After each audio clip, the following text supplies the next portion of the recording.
Série de mensagens no livro de Apocalipse, fim e recomeço. É o tema dessa série.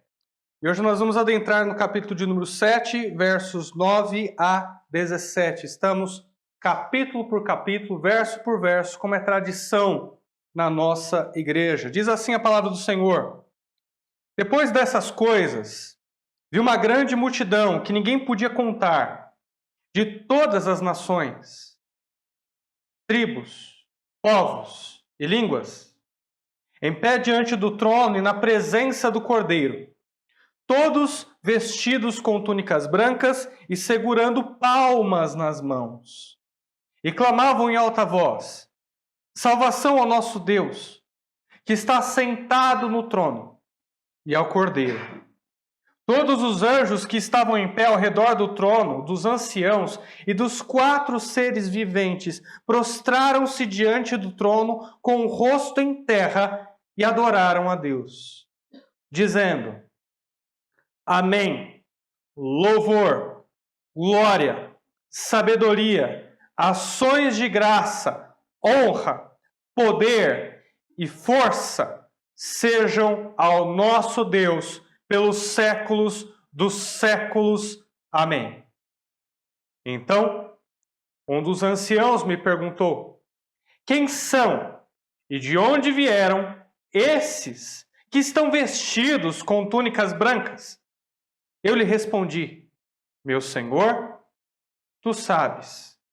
E ele me disse: Esses são os que vêm da grande tribulação e lavaram as suas túnicas e as branquearam no sangue do Cordeiro.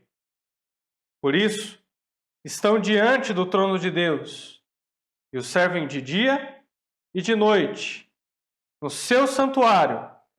E aquele que está sentado no trono estenderá o seu tabernáculo sobre eles. Nunca mais terão fome, nem sede, nem cairá sobre eles o sol, nem calor algum. Porque o Cordeiro que está no meio, diante do trono, os apacentará e os conduzirá às fontes da água da vida. E Deus lhes enxugará dos olhos toda lágrima.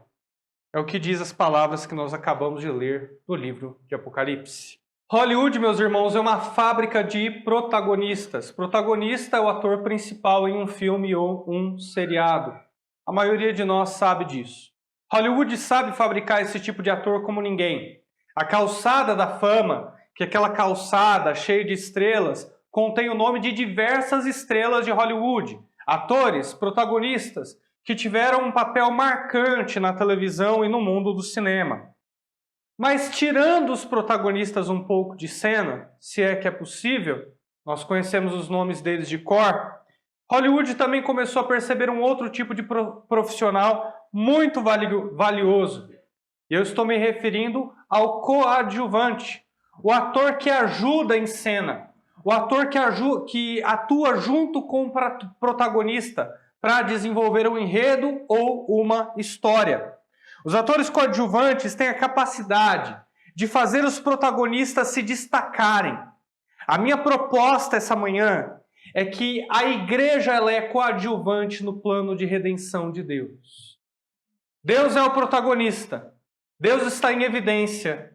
Deus é quem atua e é Ele quem busca a vitória da história inteira. Porém, a igreja é coadjuvante. Ela é auxiliadora. Ela em cena tem o papel fundamental de fazer com que Deus se destaque mais, que receba ainda mais honra, ainda mais glória, que a sua estrela brilhe como nunca. E um exemplo de coadjuvante que nós podemos ver na Escritura é o exemplo de João Batista. Em João 3,30, ao se referir a Jesus Cristo, a estrela da manhã, João Batista diz o seguinte: é necessário que ele cresça e que eu diminua. Esse é um belo coadjuvante. Alguém que entende o seu papel, que sabe que Cristo é protagonista e ele só está em cena para fazer com que ele seja ainda mais glorificado. Que esse seja o seu desejo essa manhã. O mesmo desejo que havia no coração de João Batista. Título da mensagem essa manhã: as 4 características da igreja. E você vai perceber que essas 4 características enaltecem, honram, glorificam Deus ainda mais. A primeira característica que nós vemos da igreja nesse verso é que a igreja ela é unida. Sim, esse capítulo, essa perícope fala a respeito da igreja, do coadjuvante. E a igreja ela é unida. William Shakespeare, ao escrever a sua peça Hamlet, tem uma certa fala que diz o seguinte, bem famosa: ser ou não ser, eis a questão. Todos nós conhecemos. Parece verso da Bíblia, não? Ser ou não ser, eis a questão. Ele escreve isso. Mas a igreja, pelo contrário, ela não está nessa dúvida de Hamlet. Ela não está em dúvida de quem ela é. Ela tem a sua identidade. De modo que quando eu digo que a igreja ela é unida, esse fator tem que ver com aquilo que ela é. Tem que ver com o ser. E ela sabe, ela entende que ela é unida. Apocalipse 7,10 diz o seguinte: e clamavam em alta voz, salvação ao nosso Deus, que está sentado no trono, e ao Cordeiro. Pronome possessivo, nosso Deus. Não é o meu Deus, é o nosso Deus, coletivo. É impossível ser igreja sozinho. Lamento te informar e acabar com a sua festa gospel, que diz: o meu Deus nunca falhará, eu sei que chegará a minha vez. É tudo meu, é tudo meu, é tudo meu. Nada contra o meu, porque a Bíblia também tem o meu. O Senhor é meu pastor e nada me faltará. O problema que eu vejo na modernidade, nas músicas gospel atuais, é que elas não promovem a unidade da igreja. Em Apocalipse nós estamos vendo que é o nosso Deus. Isso é um cântico. O nosso Deus. Salvação que pertence a Ele. Aquele que está sentado no trono e ao Cordeiro, ou seja, Ele nos governa. O sentimento da igreja ele é coletivo. É impossível ser igreja sozinho. Você não é igreja. Você no máximo é um tijolinho da igreja. Ou você no máximo é um dos componentes que compõem a igreja. Mas você sozinho não é igreja. Igreja é o ajuntamento. Hoje nós estamos em uma reunião, igreja, nós estamos juntos. A igreja é a união de indivíduos que possuem culturas diferentes, gostos diferentes, pasmem vocês, posições políticas diferentes, contexto social diferente. Porém, tem apenas um só Senhor e um só Salvador, Jesus Cristo. A igreja, meus irmãos, ela é unida. E eu gostaria de te dar algumas dicas de como você pode exercitar essa unidade. Porque muitas vezes nós lemos a Bíblia, nós entendemos, tá bom, a igreja é unida, mas nós não exercitamos a unidade. E nós precisamos exercitá-la. Se Deus nos deu essa característica que tem que ver com o que é intrínseco a nós, com o nosso ser, com o que é nato, que é ser unido, nós precisamos exercitar essa unidade. Eu tenho algumas sugestões. Primeiro, ore com seu irmão. Ou seja, tome pequenos passos de intimidade. Antes ou depois do culto, você pode chegar a alguém, você pode perguntar: olha, você quer uma oração? Posso orar com você? E você que é a igreja em que lhe ofereceram oração, você não precisa abrir sua vida se você não se sentir à vontade, você não precisa contar toda a sua trajetória, afinal, a intimidade demora tempo para a gente poder desenvolver. Mas você pode falar alguma coisa. Olha, que Deus me dê sabedoria na vida profissional. Que Deus me dê sabedoria para guiar minha casa. Você está falando no geral. Se você quiser abrir o seu coração, você pode abrir. Mas se você não se sentir à vontade, fale alguma coisa no geral para que a outra pessoa possa orar por você e que o tempo possa formar a intimidade a fim de que a gente seja cada vez mais um. Jesus Cristo, em João, capítulo de número 17, ele ora assim, ele pede isso para que sejam um, ele está pedindo pela igreja. Ele ora a Deus, Pai, dizendo, Senhor, que eles sejam um assim como nós somos um. Imagina, a Trindade, um mistério que não adianta, nós nunca vamos conseguir resolver. Deus Pai, Deus Filho e Deus Espírito Santo são um só Deus, um único Deus. Isso não cabe na nossa matemática, isso não fecha a conta, é uma doutrina difícil de entender, pelo menos misteriosa, e ainda assim, Cristo chega ao Pai e diz que eles sejam um, assim como nós somos um. É mistério. É uma massa homogênea. Gente de vários povos, línguas e nações que se unem para adorar um único Deus, porque são um só. Você pode também ensinar algo. Se você já tem uma caminhada espiritual, se você já tem anos na fé, você pode ensinar alguém que está chegando agora. Ou seja, discipule. Pastor, não sei discipular. Console. Pastor, não sei muito consolar. Leia um verso. Um verso que fala sobre consolo e ora pela pessoa. Se ainda você não sabe consolar, motive. Todos nós sabemos motivar. Persista. Seja determinado. Continue, irmão. Está doendo, mas vamos orar. Deus vai te dar essa vitória espiritual. Tenha paciência. Você pode ter paciência com os que estão chegando. Afinal de contas, quando você começou na fé, você também cometeu muitos pecados. Quando você começou na fé, você também entendeu errado um monte de coisa. Quando você começou na fé, você também vacilava e era inconstante muitas vezes.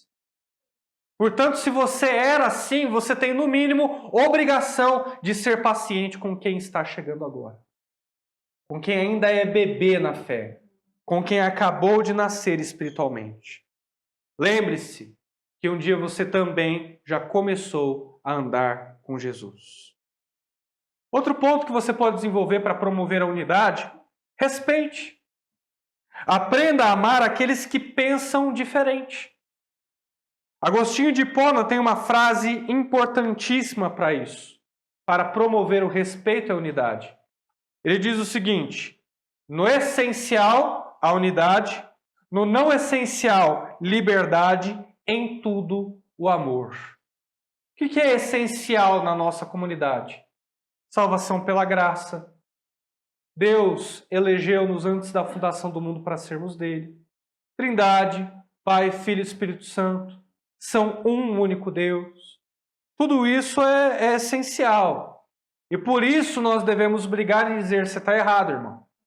Mas naquilo que não é essencial, tem gente que vai votar no Moro, tem gente que vai votar no Bolsonaro, tem gente que gosta de verde, tem gente que gosta de laranja, tem gente que gosta de sair para jantar, tem gente que gosta de ficar em casa, tem gente que é a favor do armamento civil, tem gente que não é a favor do armamento civil, tem gente que gosta de um louvor mais agitado, tem gente que não gosta, enfim.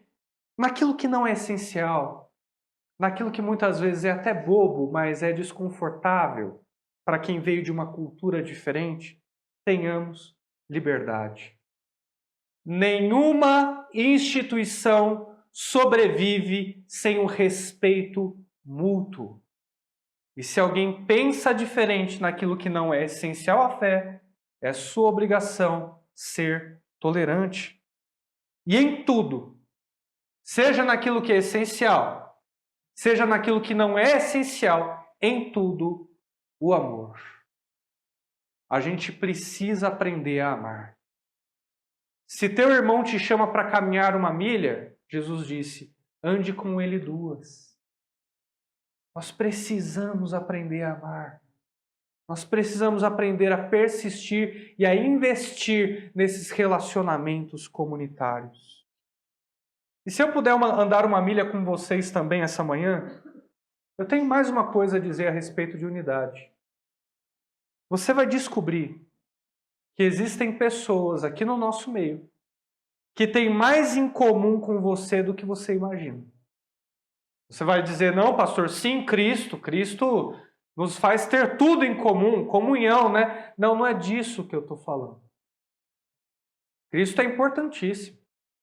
Cristo é o pilar, é essencial. Com Ele e através dele nós temos comunhão. Mas eu estou dizendo que se você se permitir a conhecer o outro, você vai perceber que tem alguma coisa na história de vida dele que lembra a tua.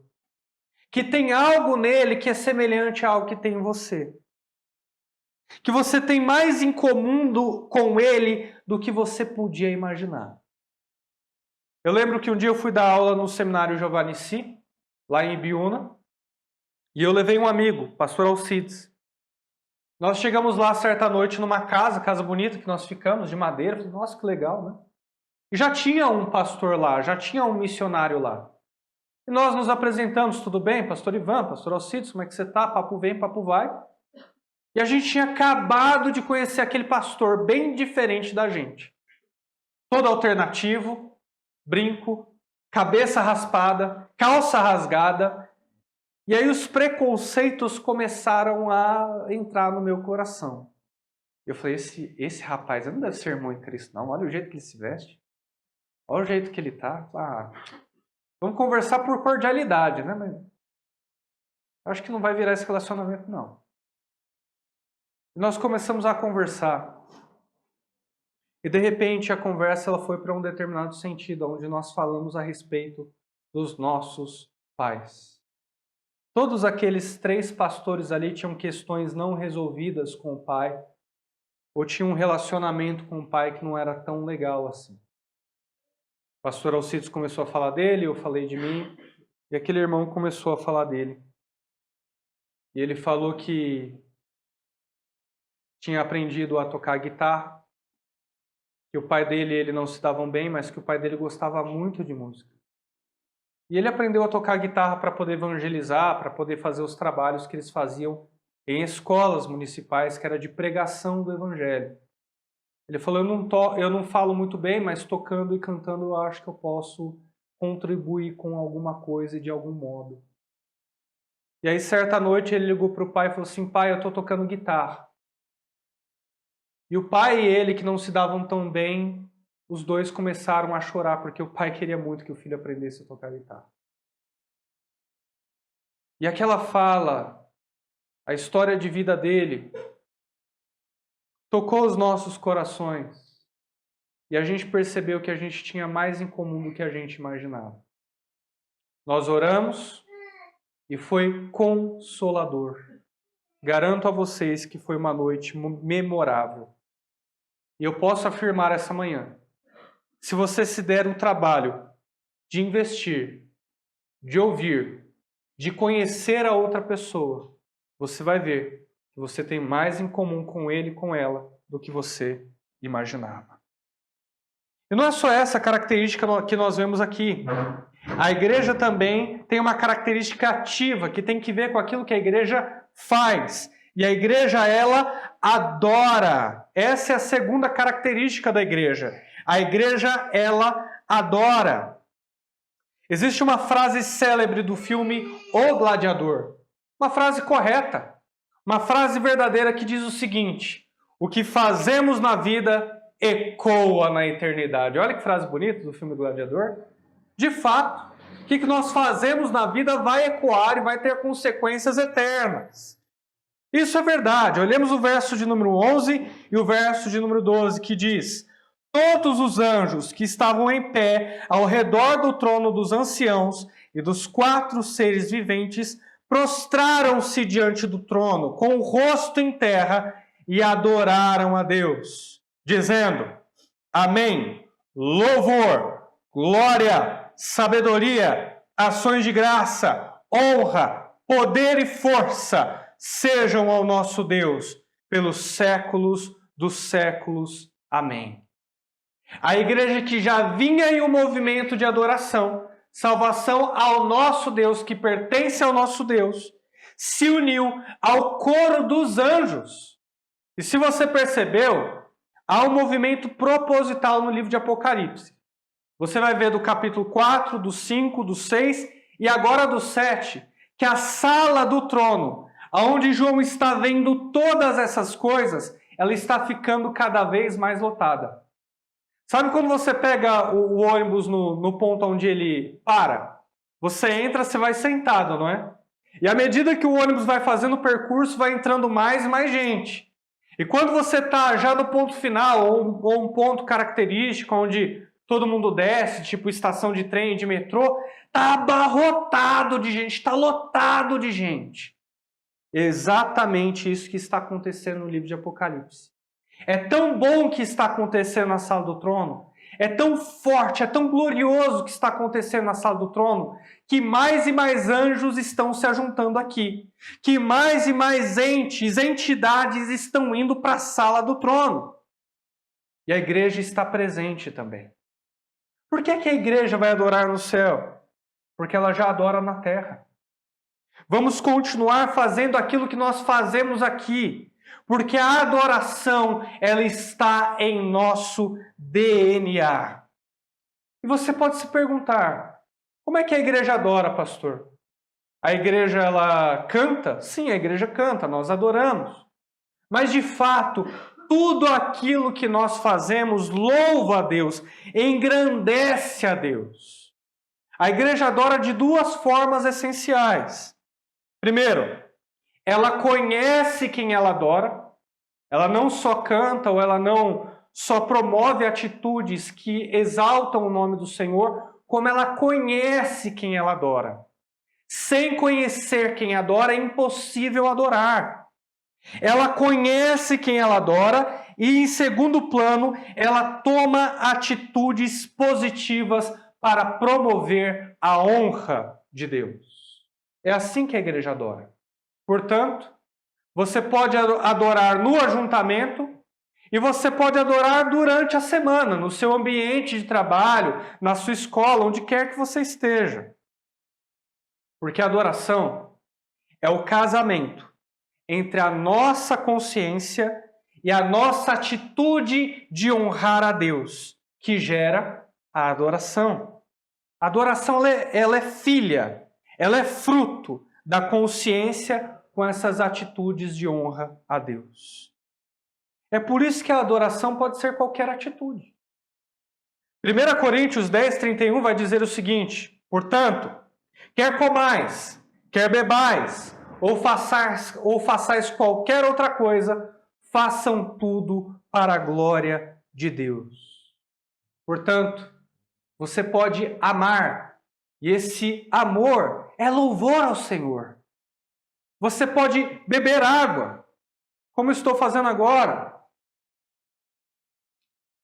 E esse beber água promove a glória de Deus, é para a glória de Deus. Você pode servir com excelência no seu ambiente de trabalho, servir o cliente, ajudar o colega, auxiliar o chefe. E tudo isso você pode fazer para a honra e glória do Senhor. Adore em oração. Sabia que você pode adorar enquanto ora? Exalte, recite, cante os atributos do Senhor. Tu és amoroso, paciente, longânimo, tu és santo. Adore em oração durante o seu dia ou nos seus momentos devocionais. Trabalhe servindo aos homens como quem serve a Deus. Em um daqueles episódios de O Chefe Secreto, feitos pelo Fantástico, aquele programa que passa domingo à noite, onde um chefe de uma grande companhia ele se disfarça de funcionário para poder ver como é que está o pessoal lá do chão de fábrica. Em um desses momentos, esse chefe secreto, esse CEO, ele conhece um trabalhador que está na ponta.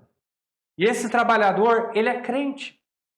E esse trabalhador, ele tem uma fala para o chefe que é a seguinte: olha, faça tudo o que você faz aqui como se você estivesse fazendo para Deus. Aí você sempre vai dar o seu melhor. Tocou o coração do chefe. Na cena final em que o chefe se apresentou para o trabalhador, Ele começou a chorar. Tocou o coração do chefe. Porque aquele crente que nem sabia que estava sendo assistido, ele fazia todas as coisas para a glória de Deus.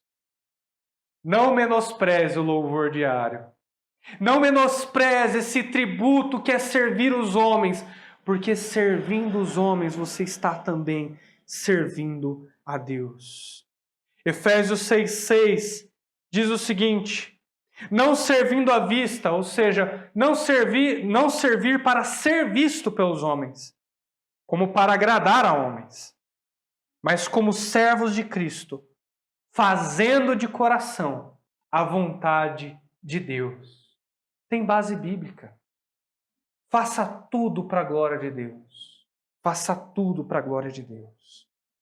A excelência vem quando você faz para a glória de Deus. A glória escatológica, essa glória final, escatologia é final dos tempos, essa glória escatológica que nós estamos dando a Deus aqui, junto com os anjos, junto com os 24 anciões, junto com os 4 seres viventes, essa glória, esse ato de louvor que nós estamos dando no juízo final, no momento final, nos faz e nos motiva a glorificá-lo aqui em terra também. A glória escatológica, a glória vindoura te faz glorificá-lo no presente. Tudo acaba em louvor. Tudo acaba em louvor. E quando for glorificar a Deus, e quando for tomar atitudes de honra ao Senhor, controle a sua ansiedade. Esteja onde os seus pés estão. Você sabe como tudo vai terminar, com glória, com louvor, mas que isso não promova ansiedade no seu coração. Esteja onde os seus pés estão. Controle sua ansiedade. Estou no trabalho, vou fazer essa atividade com concentração. Estou com minha esposa, vou dar a ela a atenção que ela precisa. Estou com meu filho, vou estar com meu filho. Meus pensamentos não vão flutuar. Meus pensamentos estarão aqui, olhando nos olhos dele, conversando com ele, ensinando aquilo que ele precisa para viver. A glória escatológica não é para que fiquemos ansiosos. A glória escatológica é para que a gente fique seguro de poder estar no presente, de corpo e alma, de espírito, estar ali junto com os nossos pensamentos. É para isso. A glória vindoura é assassina de ansiedade. A glória vindoura, ela aniquila a nossa ansiedade, porque a gente consegue estar onde a gente precisa estar. E eu sei que muitos de vocês me olham essa manhã e dizem: pastor, eu tenho projetos. Pastor, eu tenho planos. Pastor, eu tenho ideias. Eu estou ansioso para colocar essas ideias fora do papel. Eu estou ansioso para executá-las. Como é que eu posso fazer a fim de glorificar a Deus com a minha ideia e com o meu projeto? Eu vou de maneira bem rápida, nem fazia parte da mensagem, mas eu vou pregar essa manhã 7 indicações de que é uma ideia que glorifica a Deus. 7 indicações de que é uma ideia que glorifica a Deus. Para que você não fique ansioso e tenha certeza que executando vai promover para a glória de Deus. 7 pontos. Rápidos. Quem pegar, pegou. Primeiro, todos dizem que não dá para fazer. Essa pode ser uma indicação que essa ideia é uma ideia que glorifica a Deus. Segundo, você se sente desqualificado para a tarefa. Não que você seja, mas você se sente desqualificado para a tarefa. Você acredita que não tem aquilo que é necessário para executar. Terceiro, não existem muitos recursos disponíveis. É necessário material humano, é necessário dinheiro e não existem muitos recursos disponíveis. Bem, provavelmente essa é uma ideia que vem de Deus, uma ideia que glorifica a Deus. Quarto lugar, não faz sentido. A razão parece que não corrobora com a ideia. não faz sentido lógico, não tem validade, você conta e parece loucura. Tanto que, em quinto lugar, as pessoas te acham tolo por tentar. Você vai promover essa ideia? Você vai executar esse projeto? Não, deixa de tolice. Isso é bobeira, não vai dar em nada. As pessoas te acham tolo por tentar. Esse é o quinto ponto. E o sexto, o projeto dá toda a glória a Deus. Se executado, se feito, será de tal maneira, de tal forma, que não vai haver um que diga: Deus não está nesse projeto. Dará toda a glória a Deus. Em sétimo lugar, honra a Deus e está de acordo com a sua palavra. Você consegue validá-lo pela Escritura. Ele está claramente caracterizado nas santas linhas da palavra de Deus. Essa é uma forte indicação que esse projeto é um projeto que glorifica a Deus. 7 indicações para que você possa promover os seus projetos em 2022. A terceira característica da igreja não tem que ver mais com o que ela é, não tem que ver mais com o que ela faz, mas com aquilo que ela sofre. Não é uma posição ativa, é uma posição passiva. Tem que ver com aquilo que ela recebe, não com aquilo que ela dá. A igreja padece. A igreja padece. Tem uma frase do filme A Cabana que diz o seguinte, não vi esse filme, só li o livro. Na época minha teologia não era tão boa, achei o livro maravilhoso. Hoje não indico para ninguém. Mas tem uma frase do livro A Cabana que diz o seguinte: depois de toda a dor e sofrimento do mundo, como é possível ser bom? É uma pergunta. O Mac, que é o protagonista, o principal, ele pergunta: depois de toda a dor e sofrimento do mundo, como é possível ser bom? E nós vamos responder essa pergunta ao entendermos como é que nós podemos sofrer como igreja. Versos 13, que é que acontece aqui. Então, um dos anciãos me perguntou para João: quem são e de onde vieram esses que estão vestidos com as túnicas brancas? O verso de número 13, ele tem conexão com os capítulos de número 19 de Apocalipse, versos 10, e o capítulo 22 também de Apocalipse, verso de número 9. É um anjo que sempre está conversando com João. A gente vai ver que ele começa a conversar aqui, ele continua conversando com João no decorrer do livro. E a gente entende que ele é um anjo. E ele faz uma pergunta retórica. De onde é que vêm esses santos? De onde é que vêm esses com vestes brancas?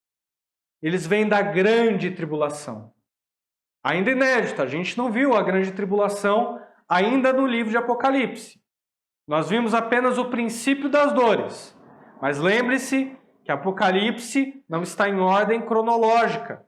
Não está pela ordem dos acontecimentos. Capítulo de número 7 fala a respeito da igreja e Deus ele já vai adiantando alguns acontecimentos para a gente perceber a importância da igreja na história da redenção. O verso de número 14 diz: são os cristãos que sofreram martírio, são os cristãos que sangraram até a morte, são os cristãos que padeceram na mão do anticristo, da besta, dos ímpios. São eles.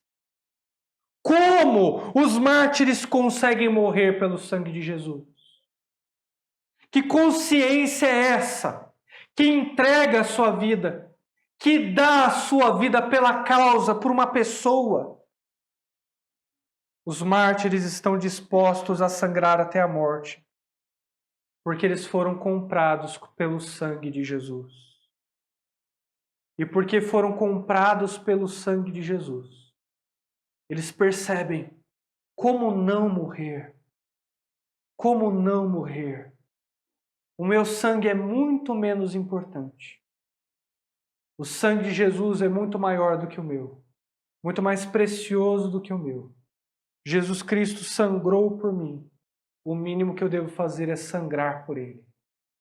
É isso que está na consciência dos mártires. Lavar as roupas no sangue de Jesus é a declaração de dependência dele para essa tarefa. É por isso que a minha teologia da dor, e eu acredito que toda a teologia da dor de todo crente, minha convicção, tem que transpassar a cruz. Tem que transpassar o sangue de Jesus. Porque se nós não olharmos o sacrifício do Filho, é impossível padecer nesse mundo como convém. É impossível sofrer de maneira digna. É impossível sofrer de maneira que glorifique o nome do nosso Senhor. Eu sei que muitos de vocês vieram aqui essa manhã para buscar vida. Vocês querem que eu pregue, vocês querem que eu ensine, porque vocês querem viver para Jesus. Pastor, eu estou aqui porque eu quero viver para Jesus. Mas eu quero te dar uma notícia. Você precisa de Jesus para viver, mas também precisa de Jesus para morrer. Você precisa de Jesus para se alegrar, mas também precisa de Jesus para sofrer. Não existe um momento da sua vida em que você não precise de Jesus. E é dessa forma que Deus faz perseverar os seus santos. A doutrina da perseverança dos santos, a sua prática é dessa maneira, quando Deus inunda a mente daqueles que pertencem a Ele, inunda a mente dos eleitos, com a convicção de que foram comprados para a eternidade e que ela está garantida com Deus. É assim que nós perseveramos. Como ser bom? Entendendo que ser bom é a única resposta cristã plausível para um mundo mau. Jesus Cristo disse àqueles que pertencem a Ele: vocês são o sal da terra e vocês são a luz do mundo. Sabe quando a luz brilha mais? Quando as trevas chegam. Quanto maior forem as trevas, mais a luz de Cristo brilhará em nós. Enquanto é dia, o farol, aqueles que ficam na costa, é apenas um ponto turístico, não serve para nada. Quem aqui já viu um farol? Eu já vi várias fotos de farol. Parece um pirulitão, né? Todo branco, aí vem lá circulando uma tinta vermelha, parece um pirulitão. É só um ponto turístico quando é dia. Mas quando a noite chega, você está na embarcação. Quando as densas trevas atingem o mundo náutico, todos vão querer um farol. Todos vão estar desesperados em busca de um farol para receber direção. Quando se está perdido no meio da noite e se encontra um farol, é motivo de festa. A celebração na embarcação, porque a ajuda chegou, o destino chegou. Sabe como eu entendo isso? A luz da igreja vai brilhar mais nestes últimos dias. Enquanto o governo está dizendo para as nossas crianças: olha, você pode escolher o seu gênero, mais as pessoas se converterão, mais as pessoas buscarão refúgio e abrigo naqueles que possuem a luz eterna, a luz da vida. Quando as mulheres pensarem em abortar, ou quando esse governo pensar em promover o aborto, pessoas se converterão, e uma voz dos céus dirá: não faça isso com esse menino, e aquilo que era morte se transformará em vida. Eu não entendo a matemática divina, mas eu garanto para você, quanto maior a perseguição, maior o número de conversão. A igreja chinesa hoje recebe a maior força, a mais ferrenha perseguição em sua carne, e a igreja que mais cresce no mundo. Que venham as trevas, porque a nossa luz brilhará como nunca. E nós veremos esse local lotado, e nós veremos conversões que nós julgávamos impossíveis de acontecerem. Muitos se converterão. Muitos se converterão. Se há algum prazer na perseguição, se há algum conforto, se há alguma coisa boa, é o número de conversões. E por fim, último ponto da minha mensagem. A igreja é unida, tem que ver com aquilo que ela é. A igreja ela adora, tem que ver com aquilo que ela faz. A igreja padece, tem que ver com aquilo que ela sofre, e a igreja tem um destino. Tem que ver com aquilo para onde ela vai. A quarta característica que tem que ver para onde ela vai, a quarta característica tem que ver com para onde ela vai. Ela vai para o céu. Tem um filme da Disney chamado Soul, que tem uma frase assim: o que importa é a jornada, não o destino final. Vocês acham que essa frase é uma frase bíblica? Não. Lógico que não. Na vida cristã o que importa é o destino e a jornada. Do filme Soul eles dizem isso, né? Parece que é o filme de Soultanás, mas não, é só Soul mesmo.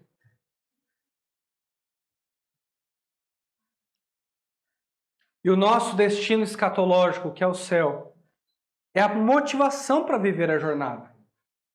É a motivação. Uma coisa, um fator está relacionado com o outro. Eu responderia, o destino importa porque motiva a jornada. Sabendo para onde eu vou e que está garantido, eu sei como viver a minha vida diante de Deus. O verso de número 15 fala a respeito de santuário e de tabernáculo. Tem que ver com a presença de Deus.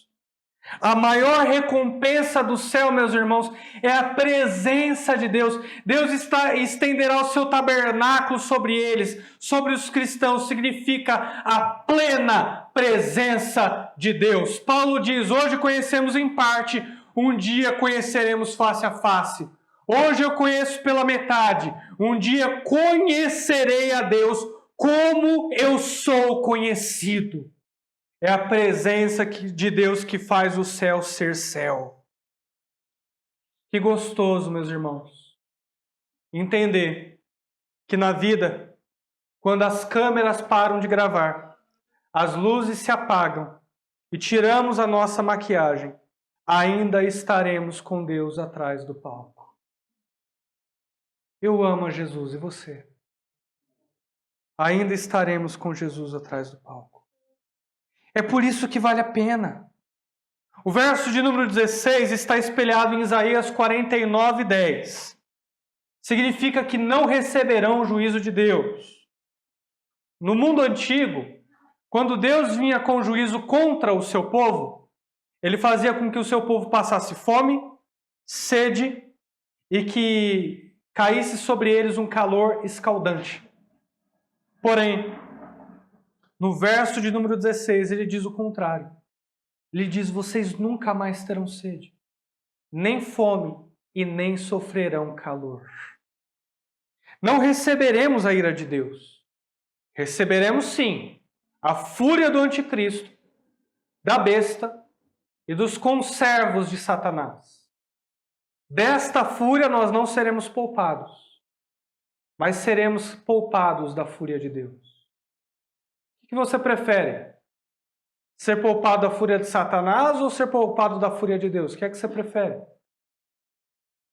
Cristo tem o direito que venha o anticristo. Venha o nosso confronto com o anticristo na terra, porque será grandioso o nosso encontro com Deus nos céus. Não importa o tamanho do nosso confronto contra o anticristo, o que importa é o tamanho do nosso confronto com Cristo. Não importa o tamanho do nosso confronto com o anticristo, o que importa é o tamanho do nosso encontro com Cristo. Isso que importa. Receberemos a fúria do anticristo, mas não a fúria divina. O verso de número 17 é muito importante, o ponto alto da mensagem.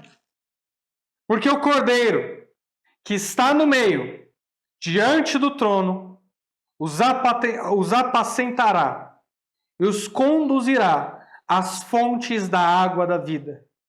E Deus lhes enxugará lhes enxugará dos olhos toda a lágrima. Vocês já viram um cordeiro pastoreando? Já viram? Que no verso de número 17 mostra que esse cordeiro se transformou, virou pastor. Apacentará o seu povo.